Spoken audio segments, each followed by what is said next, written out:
naamua kukuhamisha kutokana na ulaji karanga wabichi, mihogo wabichi na nazi wabichi. Hivyo inaweza ikasababisha mtafaruku wa familia.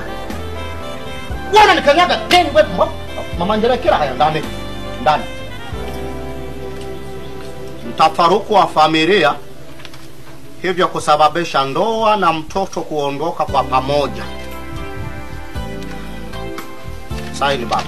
Nakurudishia yako yote. Karanga. Karanga baba. Miongo tu. Miongo baba. Nazi baba. Narudishiwa hela kisa nazi. Baba. Na hii ndio siku ya ngapi? Ukila mwezi mpaka baba mwenye nyumba unaweza kumwambia mjaribishe. Saini baba. Nazi.